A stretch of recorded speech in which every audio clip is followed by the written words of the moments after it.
certainly appreciate all you gathering here today. This is what makes Mississippi State baseball special to me, is the amount of interest we have in our rural area of the world. You know, to see all you guys here, I really appreciate that. We're excited about this group this year. We have some experience. We feel like we have some depth, and you know, as we've mentioned in the past, we feel like it all starts on the mound and defensively for us. But I feel like we're going to have a much more capable offensive club than we have in the past. As mentioned before by Joe, I was fortunate enough to play on a team in 1989 that was ranked #1 for a pretty good portion of the year, and I feel like in some ways, you know, this team is so different just because of the nature of college baseball and the nature of the way our ballpark sets up. I think in '89 we were really an offensive heavy type of club, and I think now we're more of a pitching defense oriented club. But this is a good group. It's a fun group to be around. They work really hard. They communicate really well. I think it's a group that's pretty comfortable in their own skin.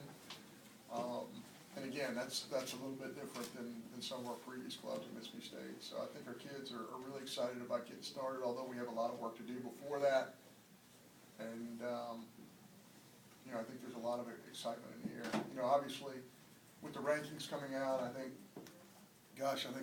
some folks have had us at 20 or 16, and Baseball America had us at 5. I think that's fun for our players. I think it's fun for the fans. But you know, there's not a lot of discussion about that within our daily work. I think our kids know that you're really not trying to defeat the polls. You're really not trying to defeat an opponent. You're trying to defeat the game, and the game, you know, is going to try and punch in the mouth at every opportunity. So I think this club has the ability to combat some issues on a club, and most of those issues are always around pitching depth. And for right now, based on our pitching depth, I think that's the most exciting thing about our club. So I know there's some very broad strokes, but you know, I'll be glad to answer any questions that anybody has. I was talking with Jeffrey Ray the other day and kind of noted that you've got a lot of Jeffrey Ray type players on your roster. We sure do. Is the makeup of your roster just about supposed to perfect as it's been since you've been here? Yeah, I think it just really meets the needs of our ballpark. And what we're trying to do in the theme of our program. I'd love to have I'd love to have 5 or 6 Jeffrey Rays, and I do feel like we have some kids that kind of meet that. It's the fastest team I've ever coached. You know, just at our testing at the end of the fall, we were running 60 and 40-yard dashes by far and away. It's the fastest group of kids I've seen.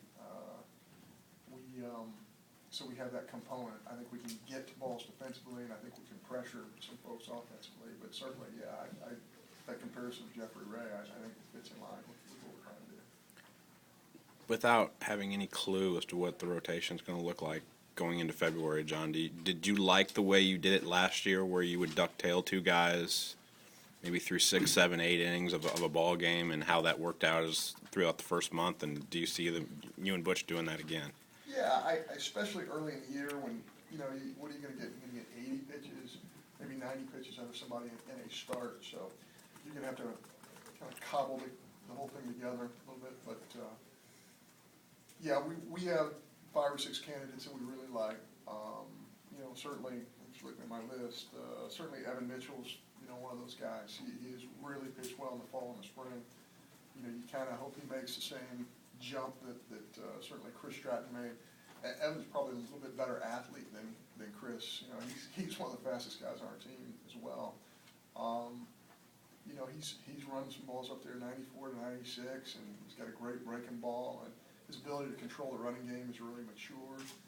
And he's eliminated a lot of what I call BM, big miss. You know, when you miss big, it causes a whole variety of problems for you on the mound, and he's really eliminated a lot of that, and I think he's got a chance to be one of those 3 guys. We're a better team if he ends up being one of those guys, better pitching staff.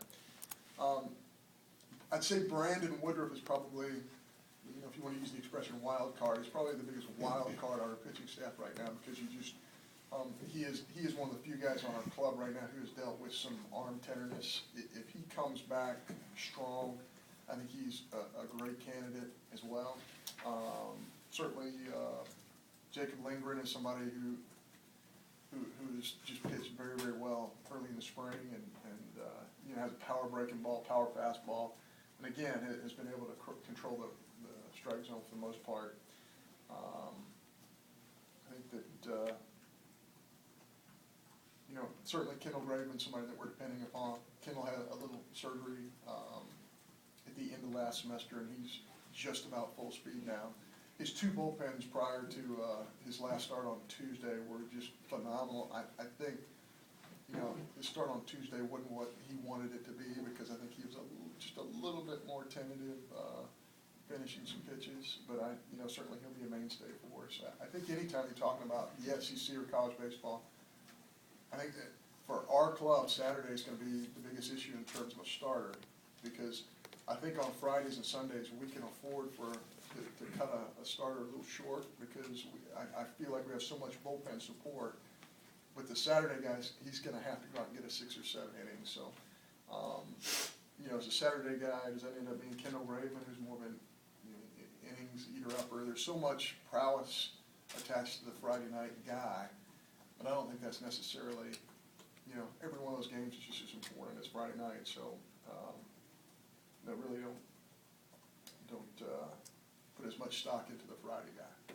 But you liked last year how, you know, it was basically the buddy system. You went with Ben Bracewell and Chris Stratton and Kendall Graveman and Evan Mitchell, and just kind of. We certainly did. You know, early on, we're really trying to see who Chris Stratton was going to be, you know, and he certainly emerged, and, you know, Ben dealt with some arm issues. So they kind of flip-flop roles. But, yeah, early on, it has to be that way.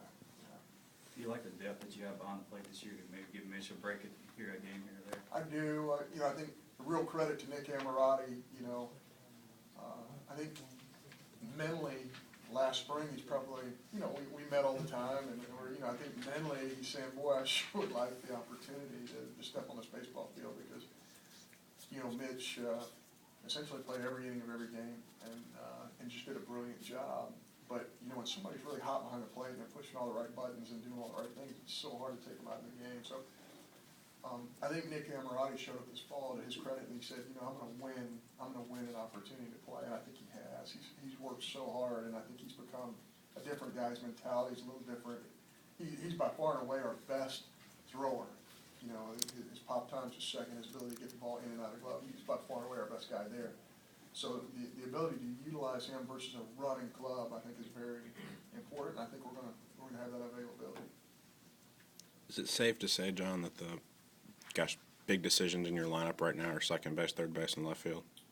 Yeah, I think there's a lot of competition in those areas for sure. You know, certainly at first base, you know, Wes Ray, if healthy and if going 100%, we think that Wes has a chance to be a great player for us, both defensively and offensively.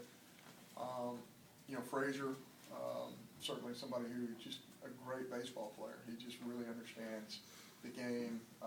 Mentally, he just shows up every day, and you know, he's a hit guy. He can get hits. He can score runs. And he plays above his tools all the time, which is a real credit to who he is and his mentality.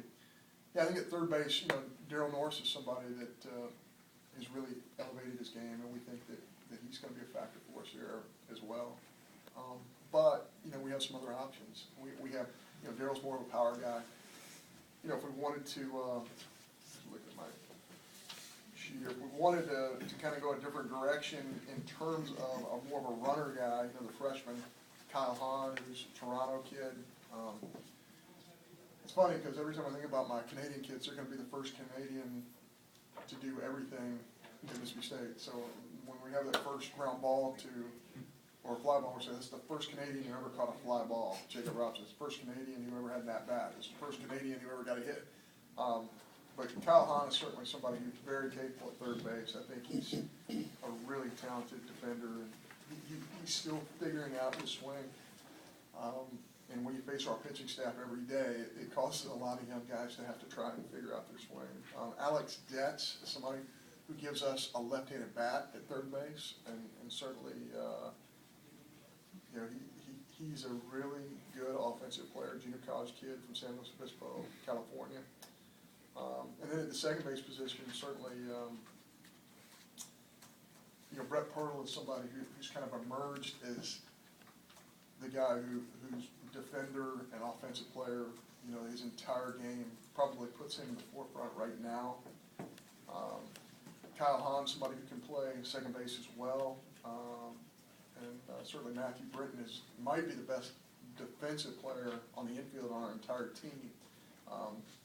The question with Matthew is, the offensive side of it, can he get on base enough? Certainly he's a great runner. He's somebody who can be a base stealing threat for us as well.